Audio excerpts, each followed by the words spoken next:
México, directamente del norte, Robert y Gerjo, ¿vale? Ellos vienen de Euskal Hack, es una gran conferencia en la que tuve el honor de participar en su segunda edición.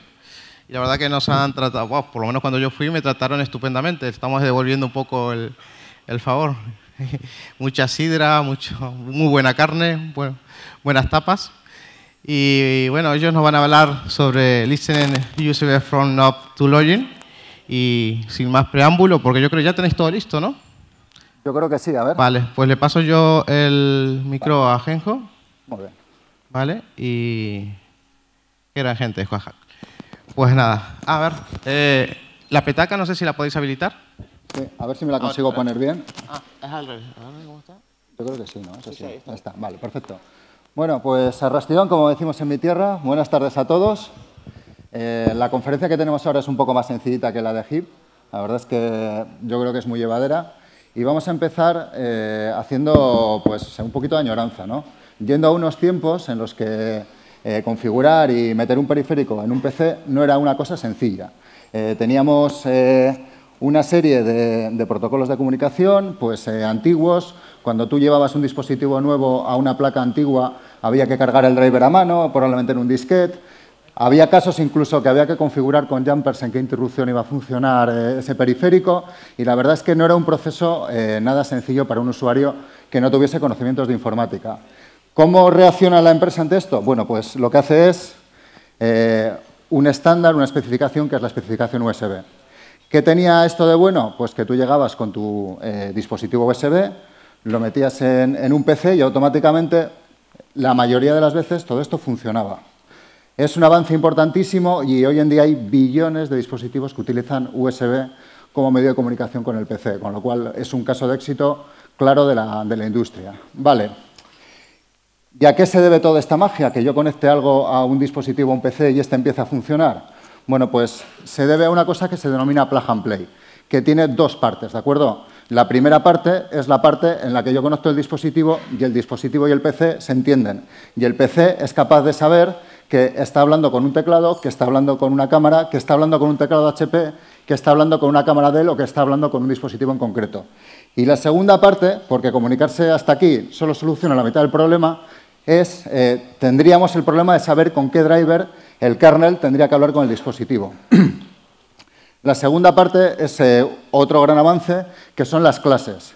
Cuando tú estás desarrollando un dispositivo USB, la especificación USB te marca una serie de protocolos que tu dispositivo tiene que hablar para que automáticamente se entiendan. Esto evita que los kernels cojan un tamaño inmenso y no hace falta un driver para cada dispositivo USB del mundo, que sería impracticable.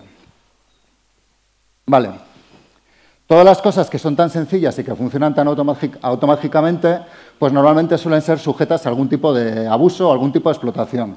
El primero que yo conozco que habla de esto es Derek Kinsen, de Hack.5, y lo que hace es un dispositivo USB Rubber Ducky que se introduce en el PC y con apariencia de pendrive de almacenamiento, realmente es un teclado que puede lanzar payloads chiquititos. El alcance que tiene esto, siempre en un bus USB, es lo que tú puedas teclear en pantalla. Lo que pasa es que lo que tú haces es programar un dispositivo para que teclee por ti. Vale, esto vale bastante pasta y al final pues la comunidad acaba encontrando otros chips pues que de una manera más barata hacen cosas parecidas, ¿de acuerdo? Y esta charla va precisamente de este tipo de chips y de alguna implementación adicional que les hemos dado.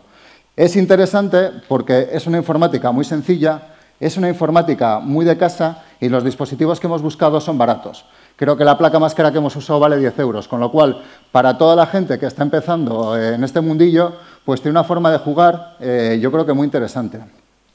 El alcance del dispositivo no es un dispositivo profesional, pero sí que es verdad que con un poco de intención y un poco de trabajo, esto puede llegar a ser una cosa bastante interesante, ¿de acuerdo? Vale, para seguir esta charla hacen falta 3 pilares. Es un poco complicado y las voy a ir aclarando según vayamos llegando a cada uno, ¿de acuerdo? Lo primero, hace falta saber un poquito de USB, solo un poquito. Nos interesa exclusivamente la comunicación de USB que tiene que ver con teclados. Luego vamos a usar 2 arquitecturas y conforme vaya sucediendo la charla veréis. ¿Y por qué se han complicado y hablan de 2 arquitecturas? Bueno, el segundo dispositivo es un dispositivo que estamos probando últimamente y es mucho más efectivo que el primero. Y lo tercero, hace falta tener 3 o 4 conocimientos de electrónica, que los iremos explicando in situ, porque a mí, por ejemplo, como informático, me cuesta un montón y, sin embargo, Jejo, que es electrónico, pues es una gozada trabajar con él, ¿de acuerdo? Pero bueno, sin asustarse.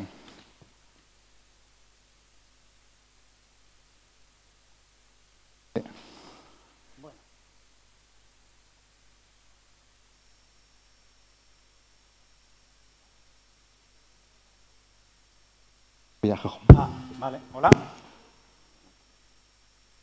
Vale, vamos a hablar de este chip tan pequeñín, que parece casi una cucarachica, solo tiene 8 patillas.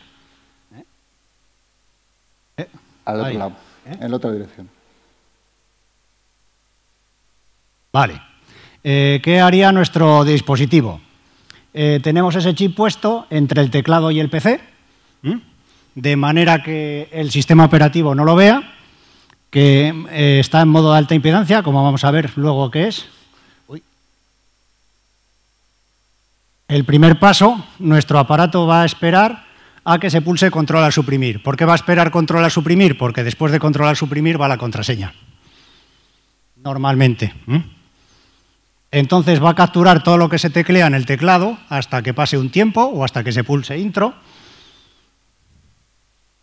Luego, idea de Robert, va a esperar a que se apague la luz unas horas después, o sea, medianoche, cuando no hay nadie mirando la pantalla. Así puedo soltar el exploit sin que nadie lo vea, porque estos exploits de Raverdaki cantan mucho. Después, para poder entrar yo como teclado, primero tengo que apagar el teclado que hay después, porque no puede haber 2 dispositivos en el mismo cable USB, es normal. Entonces, ¿qué hago? Lo apago. Y si lo apago, ya puedo entrar yo. Entonces entro yo como teclado, el chip sale de alta impedancia, sale del modo de escucha, entra como teclado, desbloquea el equipo y suelta el típico payload, que es un script tecleado, pues que bueno, puede hacer cualquier cosa con el equipo y que los antivirus, como es tecleado, no lo suelen detectar. Y después deja todo como estaba al principio, para que al día siguiente no se note que ha pasado nada.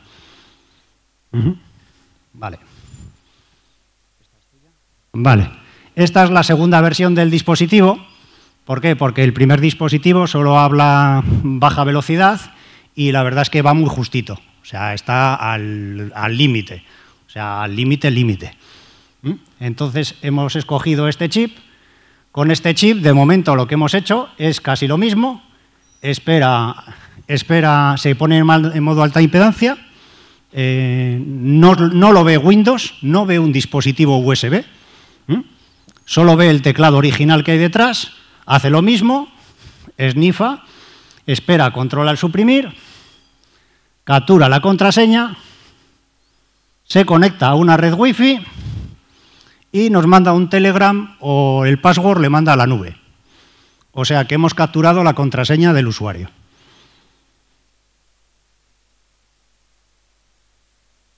Vale, para empezar a entender esto necesitamos tener un mínimo conocimiento de USB. Al final USB lo único que está haciendo es añadir funcionalidades al host, al anfitrión. Y esto lo hace de una manera curiosa, y es que cuando pensemos en USB tenemos que pensar en un protocolo de comunicación, muy parecido a TCP/IP, solo que con otras normas. Lo que pasa es que TCP tiene un ámbito global y USB son pocos metros de comunicación. Pero es que esta comunicación tiene una serie de características que a todo el mundo que le gusta el hacking le interesan. No es una comunicación cifrada a extremo, y luego, en los casos de USB Low Speed y Full Speed, estamos hablando de un tope de 12 megabits por segundo, que es una cosa muy asequible de snifar con un chip razonablemente barato, ¿de acuerdo? Entonces, tenemos un ecosistema muy interesante, y si a esto añadimos que la mayoría de los teclados que tenemos hoy en día en nuestras empresas son Low Speed, pues tenemos una superficie de ataque interesante, ¿de acuerdo? Vale, para entender USB hacen falta 2 partes. Entender la parte del anfitrión, la parte del host. A lo largo de toda la charla yo tengo una mentalidad ya un poco viejuna y me voy a referir sobre todo a arquitectura x86, y lo que pasa en la parte del anfitrión es lo siguiente. Al final, los sistemas operativos se extraen entre nosotros y el hardware. ¿Qué es lo que sucede, por ejemplo, en un sistema Linux? el kernel es el encargado de subir esas funcionalidades nuevas que me da el USB hasta el espacio de usuario. ¿Cómo lo hace normalmente? Lo hace a través de un fichero de dispositivo en /dev. Con lo cual, la parte del anfitrión en este punto es recibir que ha llegado un hardware nuevo y proporcionarle al usuario la funcionalidad que tiene ese hardware consigo, ¿de acuerdo? A este nivel, en USB, se puede intentar hacer una detección de cuál es el sistema operativo que está detrás, en base a la primera comunicación que se establece. Incluso intentar hacer una enumeración de cuáles son los drivers que pueden llegar a cargarse desde un dispositivo USB preparado en un host, ¿de acuerdo? Aunque esta charla va mucho más centrada hacia la segunda parte de la comunicación, que es el dispositivo. Conceptualmente, un dispositivo USB es una cosa razonablemente sencilla, ¿de acuerdo? Tiene una serie de puntos de comunicación que luego explicaré con más detalle, finales, que al final no deja de ser sino buffers o algún tipo de localización en memoria, y luego tiene lo que son configuraciones. Un dispositivo USB solo puede tener una configuración a la vez. Al final, una configuración la va a marcar mucho cuánta memoria va a consumir, o sea, cuánta power va a consumir el dispositivo y qué características quiero dar. Selecciono una configuración y luego tenemos las funcionalidades. Las funcionalidades, el dispositivo USB las ofrece al sistema operativo a través de lo que se denominan interfaces. ¿Qué es lo bueno que tiene esto? Que un dispositivo puede tener más de una funcionalidad a la vez. Puede ser un escáner y una impresora, o puede ser un dispositivo de almacenamiento y un teclado. Con lo cual, pues nuevamente tenemos algo que parece interesante. Vale, esta primera comunicación que se realiza en la que el dispositivo se identifica con la máquina es razonablemente sencilla. Tenemos un espacio de direcciones de 127 posibles dispositivos USB en el mismo bus. Tenemos que decirle, el dispositivo tiene que estar programado para hablar con la máquina y decirle, soy un teclado, consumo 100 milivatios, tengo una configuración, pero tengo otra alternativa y tengo una interfaz en la que puedo ser una tarjeta SD y en la que puedo ser un ratón, ¿de acuerdo? Y es el sistema operativo, cuando recibe esa información, la que, en el caso de Linux, a través de un programa de espacio de usuario, carga el driver correspondiente y a partir de ese momento comienza a dar funcionalidad a eso que trae consigo el USB, ¿de acuerdo? Es probable o es posible, si alguna vez habéis hecho, sobre todo, auditoría Wi-Fi, que vosotros metáis una tarjeta Supernova en un kernel Linux, veáis en DMS que está viendo una comunicación USB y, sin embargo, no se levante ninguna interfaz. O la funcionalidad original del dispositivo no se esté dando al sistema operativo. ¿Por qué? Esto puede pasar porque la comunicación USB es una parte universal. Cualquier dispositivo va a ser capaz de identificarse frente al sistema operativo, pero el sistema operativo no reconoce ningún driver con el que pueda presentar esa funcionalidad al espacio de usuario. Con lo cual, pues otra cosa interesante que tenemos. Una vez que nos hemos identificado y hemos cargado un driver, ya podemos empezar a intercambiar datos entre el USB y el sistema operativo. Vale, estos datos funcionan a través de un bus sondeado.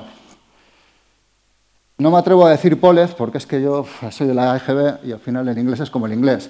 ¿Pero qué quiere decir esto? Aunque parezca un poco contraintuitivo, realmente nosotros cada vez que pulsamos una tecla en un teclado no se está lanzando una interrupción en el host. Es algo diferente.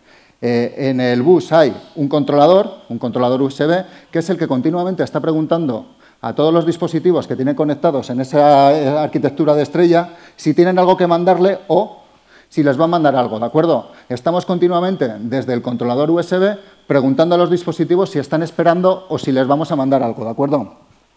Entonces, las comunicaciones normalmente en USB, y para esta charla todas, van a funcionar entre un controlador y un dispositivo, entre el host y el dispositivo. No puede haber comunicaciones entre dos dispositivos USB, por lo menos directas. Va a haber paquetes que pueden ser in, que en este caso sería soy la máquina y le estoy pidiendo al teclado que me mande qué pulsaciones tiene, o out, que sería al revés. Soy la máquina y le estoy diciendo al teclado que se prepare a recibir. Normalmente las comunicaciones out, por ejemplo, pueden ser en pendrive de escritura-lectura, ¿de acuerdo? No hay interrupciones a nivel de pulso una tecla y hay una interrupción en el host. Pero sí que es verdad que la palabra interrupción en esta charla puede ser un poco problemática. ¿Por qué? Todas las comunicaciones que tienen un teclado y un host se denominan transacción interrupt, ¿de acuerdo? Es un poco liosillo. Y luego, sí que es verdad que los propios microcontroladores que usamos para dar la funcionalidad de teclado están continuamente interrumpiéndose. Eso sí, por eso hay que tener claro cuando decimos interrupción, si se refiere a una comunicación, si se refiere a una interrupción de la arquitectura que está en el USB device o si se refiere a una interrupción del host. Y finalmente, pues lo que decía, siempre en el host o en el bus siempre va a haber una comunicación entre uno de los dispositivos y el host. Vale, ya hemos visto un poco por encima cuál es la arquitectura que tiene un dispositivo USB, con sus configuraciones y sus funcionalidades. ¿Cómo se produce la comunicación para que esas funcionalidades funcionen? Bueno, pues se traduce a través de 4 tipos de endpoint que, para que os hagáis una idea y por simplificar, es como si fuesen puertos en TCP/IP. Es como si fuesen puertos TCP o puertos UDP. Lo que pasa que aquí USB, la especificación USB, nos da 4 diferentes. El primero, el de control, es para esa primera comunicación en la que se identifica el dispositivo. Todos los dispositivos USB tienen que tener un endpoint 0, que es a través del cual le dicen al sistema operativo quién es. El segundo es interrupt, que está pensado para dispositivos lentos, para una comunicación en la que tiene que haber una pequeña reserva de datos en todo el espacio de transmisión. Los bulk, que son los más comunes, que es en el que nosotros enviamos datos y garantizamos que el dato llega, pero no tenemos ningún tipo de limitación de tiempo. Y son chronos, que al final es para dispositivos que requieren que el dato llegue en una cantidad de tiempo concreta, pero no necesitan que el dato llegue necesariamente bien. Esto es audio y vídeo. Vale, luego, esta es la parte que yo llamo económica del USB. A alto nivel tenemos transferencias. Oye, yo soy el espacio de usuario y le digo, quiero guardar este fichero en un pendrive. Pues todo ese bloque se va a llamar transferencia en USB. Cuando levantamos en un Linux un USB-MON, lo que vamos a ver es todo a nivel de transferencias. Y según llegamos al host controller, ya de manera electrónica, vamos a empezar a ver las siguientes capas. La primera capa son las transacciones, que es dividir ese paquete en el ancho de banda que tenga el bus, y la siguiente capa ya son paquetes que podemos ver en el cable, ¿de acuerdo? Al final, en esta charla solo nos interesan los paquetes de datos de tipo interrupt. ¿Cómo van a ser esos paquetes? Bueno, pues van a tener una cantidad de data que nos van a marcar qué modificadores de teclas se han pulsado en el teclado y qué teclas se han pulsado. Podrían ir hasta 6 teclas y un modificador. Yo no he visto nunca un paquete de ese tipo, ¿vale? Y yendo al final al grano concreto de la comunicación, si nosotros pinchamos un cable USB y empezamos a pulsar teclas, vamos a ver un token que va a decir con qué dispositivo quiero hablar, en qué dirección de endpoint y lo que le está pasando es que el host le está diciendo al teclado, mándame las teclas que tengas. A continuación, el teclado va a recibir ese token in y lo que va a decir es, aquí tienes, estas son las teclas que me han pulsado desde la última vez. Y si la comunicación es correcta, va a haber una CK en el que se responde, vale, de acuerdo, ya tengo la tecla, ¿de acuerdo? Es una comunicación muy sencilla y es muy fácil de determinar cuándo se está produciendo.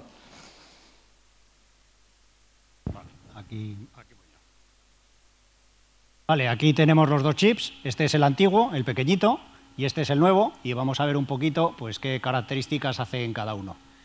El Atini es un microcontrolador muy sencillito y de bajo coste, que vale 2,4 euros. Como vayas a por una cerveza en algún bar, te cuesta más que el chip. Apenas necesita circuitería auxiliar porque tiene reloj interno y tiene prácticamente todo. Solo hay que alimentarlo. Le das voltios y funciona. Ni reloj, ni resistencias, nada de nada.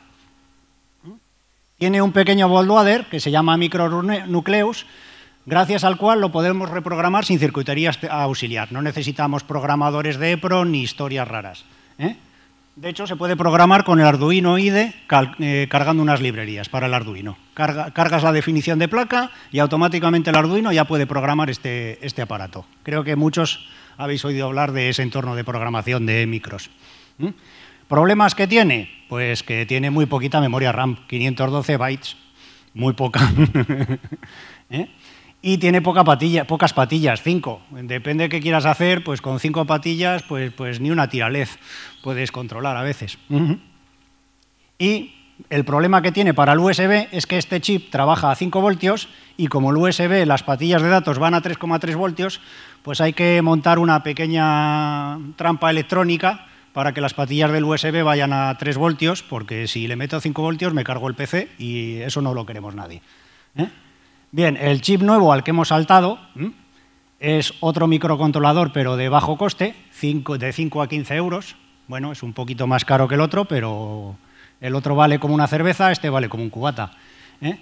Tiene un bootloader UDIX que está muy bien, porque cuando tú le pinchas te aparece un disco ahí metes un archivo con el programa y se reinicia y ha cargado el programa. No hay que hacer nada para programarlo, simplemente arrastrar un archivo a la unidad. Me explico, ¿no? Tiene 2 núcleos y 8 coprocesadores I/O que van desde 32 hasta 240 MHz. O sea que me sale a 1 euro cada núcleo. Está bastante bien para tener 10 euros, un total de 10 núcleos. Gracias a esos coprocesadores PIO, tiene capacidades muy parecidas a una FPGA, que una FPGA es un chip muy potente, pero que vale entre 70 y 300 euros. Vale, también soporta Arduino IDE, tiene USB nativo, pero nosotros no lo vamos a usar el USB nativo porque queremos que el PC no lo vea. Queremos que pase desapercibido. Me explico, ¿no? ¿Problemas? Pues la versión Wi-Fi es un poquito cara de momento. A mí el último chip me ha costado 23 euros porque con la crisis de los micros, pues todos sabemos cómo está la cosa. Y la documentación de momento es muy escasa. Esto lo están corrigiendo los fabricantes del chip.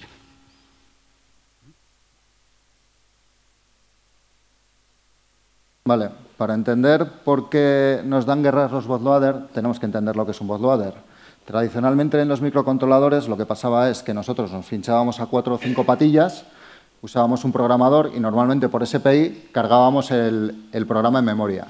Para que esto sea más cómodo, más para informáticos y menos para electrónicos, lo que suele suceder es que en vez de esto, precargamos un programa en memoria que está escuchando y cuando detecta que le estamos enviando información que queremos programar, él solo recibe esa información y automáticamente la guarda en las direcciones de memoria en las que está preparada para ejecutarse ese programa, con lo cual es mucho más sencillo. ¿Cuál es el problema? Especialmente en el primer chip, en el Atinio 85, este proceso es muy, muy ruidoso. Vale. Si os fijáis, aquí tengo un programita que se llama USB Logbeer, que simplemente me saca un registro de los aparatos que se van pinchando en el PC. Entonces, una característica típica de los bootloader es que nada más pinchar el dispositivo, se tira el bootloader 4 o 5 segundos a ver si hay programa que tú lo cargas y luego sale del bootloader y vuelve a entrar como tú lo hayas programado. Entonces, una DigiSpar tradicional, si os fijáis en la primera dispositivo, primero entra como con el cargador para que tú la puedas programar y después entra en este caso como un teclado. ¿Qué pasa? Que esto hace mucho ruido y con un EDR o unas técnicas de thread hunting, pues canta mucho, hace mucho ruido. Sin embargo, la segunda placa, la nuestra, el bootloader solo entra cuando pulsáis el botón blanquito. O sea que en la placa, en un modo normal, no entra como bootloader nunca. Pero al tener un botoncito, pues yo puedo programar cuando quiera y en este caso nuestra placa no hace ruido. Como veis ahí, por ejemplo, pues ha entrado directamente como un USB Composite, como un USB de almacenamiento y como un arranque RP2. Porque está pulsado el botón. Exactamente, eso es porque está pulsado el botón. Aquí tenéis el bootloader, si os fijáis aparece como un disco, la placa, aquí te da un archivo de texto que te dice qué hay que hacer con este bootloader y simplemente hay que arrastrar aquí un archivo binario y automáticamente la placa se lo come y ya lo has programado. O sea que se programa con arrastrar y soltar, por decirlo así. Esta es mía también, ¿no? Bien, aquí vamos a ver qué es un bootloader normal y cómo en la placa antigua hemos tomado contramedidas. Habíamos visto que los bootloader, pues los EDR y los antivirus y técnicas de thread hunting o cualquiera que ande mirando el registro, pues puede ver que ha entrado una placa. Entonces arriba tenéis el bootloader normal, que es lo que hemos explicado antes, y hay una modificación de este bootloader de manera que solo se puede programar nada más resetear la placa. O sea, si yo la enchufo sin resetear, no entra el bootloader, entra la placa directamente. Entonces, si nosotros modificamos el Atini con este bootloader, que está ahí la dirección, el Arminjo, pues como veis, en este caso, en el registro solo aparece un teclado, no aparece bootloader. Luego ya es mucho más difícil de detectar. Y aquí tenéis este dispositivo con el bootloader anterior puesto como USB en alta impedancia solo escucha, aquí ni siquiera aparece el dispositivo. O sea, no se ve nada. En un registro de cara al PC, este chip no existe. Solo existe el teclado. Vale, alta impedancia. ¿Qué es esto de la alta impedancia que hemos hablado? Pues en electrónica digital, pues nosotros estamos acostumbrados a los unos y a los ceros. O sea, un 1 es hay tensión y un 0 no hay tensión. Pero ¿qué pasa cuando la patilla está al aire? Cuando la patilla está al aire, pues es lo que se llama alta impedancia. Yo puedo provocar alta impedancia en una patilla de forma que vea los datos o los unos y los ceros a los que está conectado esa patilla, pero sin que altere electrónicamente el circuito. Esto es lo que se llama alta impedancia. Si yo pongo el dispositivo en alta impedancia y conecto las patillas del dispositivo a los cables USB, voy a ver qué está pasando por el USB, pero el ordenador no va a detectar o le va a costar mucho detectar que hay algo aparte del teclado conectado a ese USB. Si os fijáis, pues aquí he dejado cómo se pone una patilla en alta impedancia en el entorno Arduino, que es tan fácil como ponerla de lectura. Vale, entonces básicamente, y resumido, la alta impedancia me permite escuchar qué señales pasan por un cable, pero sin dejar rastro. Bit sampling y bit banging. ¿Qué es esto? Pues estas son técnicas que se utilizan en los micros cuando yo quiero emular circuitería. Vamos a comparar el bitsampling con el audio. Por ejemplo, el bitsampling son técnicas que me permiten muestrear una señal digital y a partir de esas muestras sacar qué se está comunicando. Como mis patillas no hablan USB, yo miro qué hay continuamente y luego con un pequeño programita pues veo el protocolo USB y vemos los datos que se han transmitido anteriormente. Por ejemplo, estaréis acostumbrados al muestreo de la señal de audio. Cuando un micrófono quiere identificar la voz, ¿qué hago? Tomo muestras muy rapidito del audio que estoy transmitiendo al micrófono y eso luego se digitaliza y tengo una señal que ha interpretado las muestras de audio. ¿Me seguís? Bitbanging, pues es lo mismo pero al revés.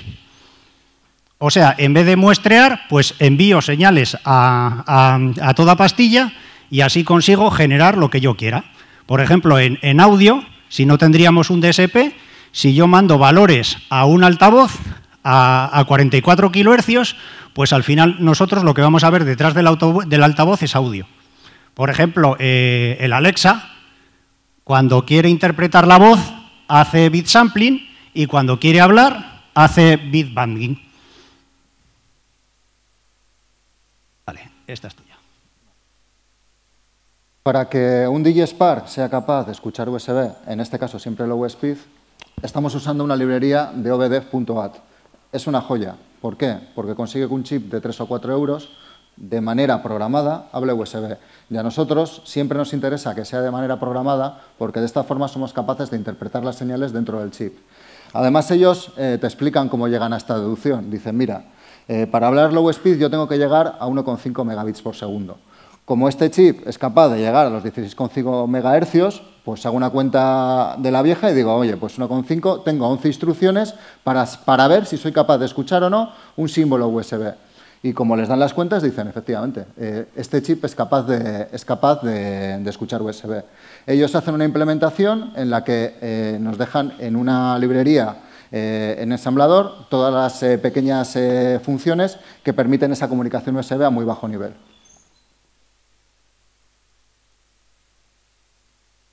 Nuestro chip, el segundo, porque como el primero hemos visto que solo llega a USB de baja velocidad y ya queremos saltar a full speed para poder hacer cosas con equipos que no sean teclados, pues evidentemente ya se nos queda pequeño y entonces hay que saltar. Entonces hemos escogido, después de mirar varios chips, este que es el RP2040, este puede leer a baja y alta velocidad y tiene una característica añadida, que es la primera que sale en microprocesadores hasta la fecha, que son las State Machine o las PIO, que son como 8 coprocesadores especiales solo para manejar patillas de entrada-salida.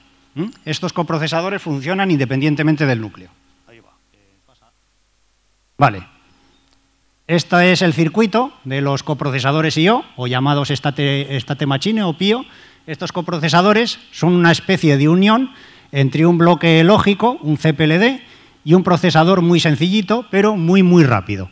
O sea, digamos que tiene 8 núcleos que tienen muy pocas instrucciones, de hecho solo hay 9 instrucciones, pero con esas 9 instrucciones se pueden hacer maravillas, y que encima, al igual que los CPLD y las FPGAs, yo puedo decir a qué patillas del chip, puedo escoger a qué patillas del chip conecto ese coprocesador. O sea, le puedo decir, el coprocesador 1 lo voy a conectar a las pastillas 2, 3 y 4. El coprocesador 2 a la 5, la 6 y a la 7. El coprocesador 3, X. Y así puedo hacer con 8 cosas distintas, con patillas distintas, y lo puedo definir a mi antojo. En un chip tradicional, pues si el bus serie está en la patilla 2.3, si quieres serie tienes que enchufarlo ahí, no puedes enchufarlo a otro sitio. Sin embargo, gracias a esto, puedo enchufar lo que quiera en el micro, en la patilla que quiera. Esto es lo que me da la flexibilidad que suelen tener las FPGAs. Como por algún motivo que no consigo entender, andamos un poco justos de tiempo, Vale. Vamos a pasar directamente a la demo del segundo dispositivo. Vale, pues ay, se me ha dormido, no me jorobes.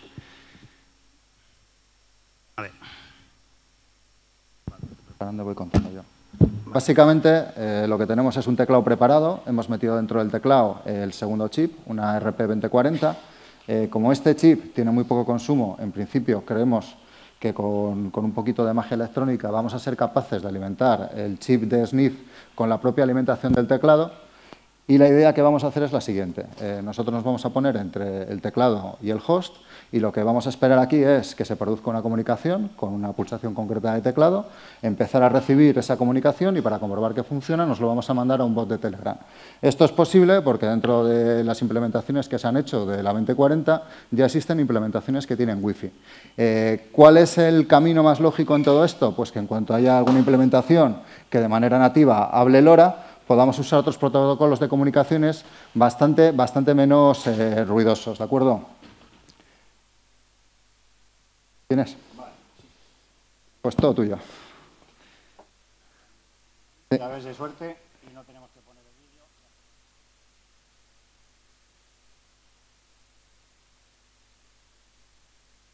Va a tardar un poquito en volver el vídeo porque estamos de manera inalámbrica. Bueno, pues mira. Cuanto más barato es el portátil, mejor, tío. Bueno, ahí tengo una interfaz. El microchip, el chip hemos dicho que tiene Python, pero hemos dicho que en el teclado, en el dispositivo real, no está conectado al PC, porque no quiero que el PC lo vea. Pero para depurar y para ver cómo funciona, pues me interesa. Esto es la típica interfaz de Python. No sé si lo veis, que me salen ahí las 3 rayitas y puedes picar comandos. Pero ahora, si he activado el modo debug, si yo pulso una tecla en el teclado, vais a ver los scan code que ha comentado Roberto, si es control al suprimir y el código de la tecla. O sea, si pulso control, vais a ver, me sale 1 en binario, si pulso alt, me sale 100, y si pulso control alt, ¿veis? Me sale ahí 101.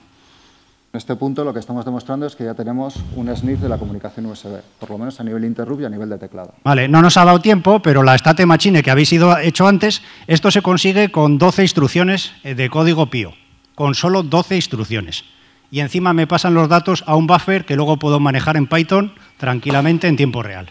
La clave de todo esto es que según la gente vaya desarrollando programas para las State Machines, sin que vosotros tengáis que programar ensamblador, van a ser capaces de hablar más protocolos de comunicación. Y la segunda parte es que todo lo que tiene que ver con la inyección y todo lo que tiene que ver con el ataque lo podemos hacer en Python, que es mucho más llevadero que lo que hacíamos con el DigiSpark, que al final era todo arquitectura ensamblador de DigiSpark, de Atini de 85. Vale, entonces voy a pulsar control al suprimir en el teclado. Para que no salte el protector, he puesto una secuencia alternativa, que sería control mayúsculas, para poder depurar. Ahí lo ha detectado, y si yo tecleo un password, PIN 2022, son las 16:54, y le doy a intro, pues ahí está mandando un Telegram, y si os fijáis en la esquinita de abajo, me acaba de llegar un Telegram con el password que he tecleado.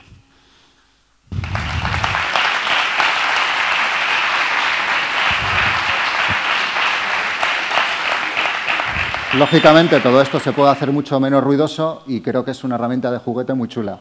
Todavía no está publicado, pero a lo largo de darnos un mesecito o dos iremos subiendo el código al GitHub de Euskal Hack y esperamos que disfrutéis mucho con esta serie de aparatos porque a nosotros nos han dado bastante diversión.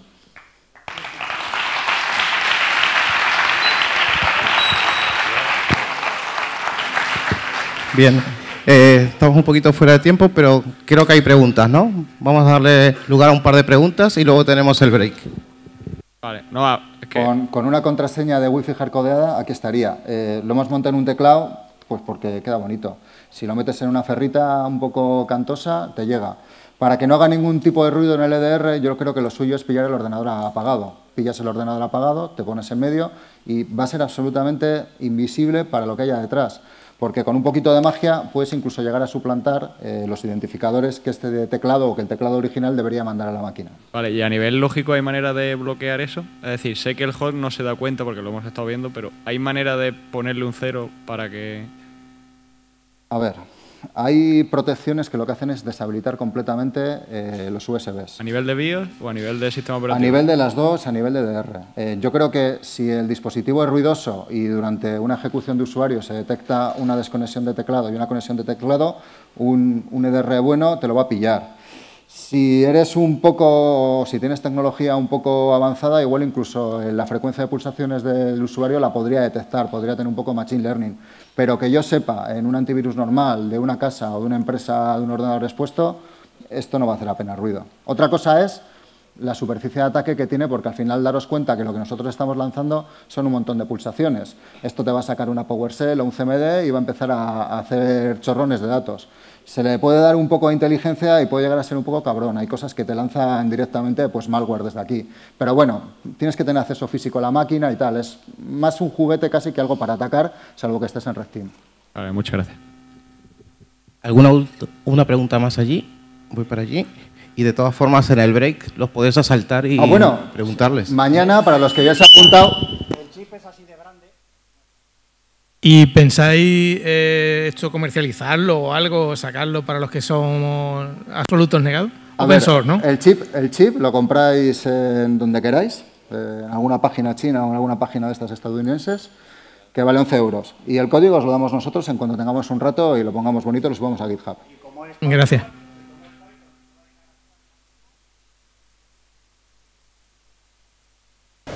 Hola, para pasar de modo de alta impedancia a modo de escritura, si quisiera escuchar la contraseña y luego escalar privilegios con el verdad aquí o algo. Estamos en ello.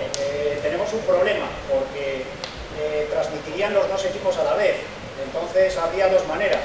La ley de la voz más fuerte, o sea, el que tenga más fuerza eléctricamente, sería el que forzaría o los unos y los ceros, pero eso electrónicamente es muy malo.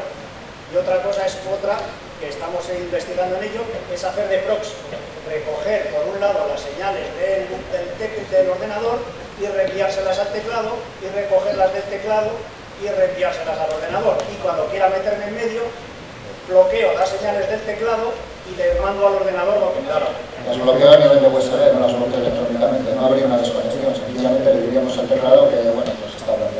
Y nosotros nos meteríamos en medio. En vez de dos patillas tendría cuatro. Por aquí recojo datos, por aquí los entrego, por aquí recojo datos, por aquí los entrego y cuando te quiero mandar datos falsos, pues te los entrego nada más y ahí te suelto el perro. Técnicamente no queremos que sea difícil. Lo que sí que es verdad es que en GitHub ahora mismo tenéis el API 85, ese sí que es ruidoso, pero en ese directamente quitamos el teclado, metemos el disparo con un teclado y ahí sí, ahí podéis inyectar teclados.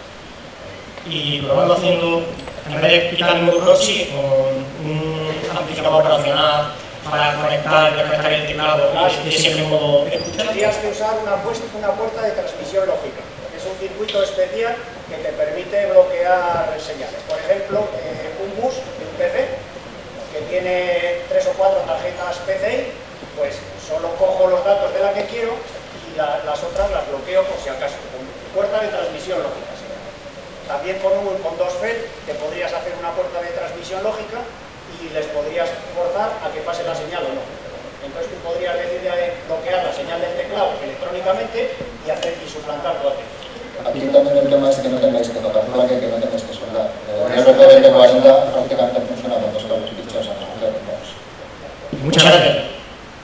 Me dices que hay una que sea corta. De todos modos, recuerdo, yo estoy en un taller, ¿vale? Creo que hay alguna plaza todavía, porque si os parece interesante, que mejor que ir al taller. Última pregunta.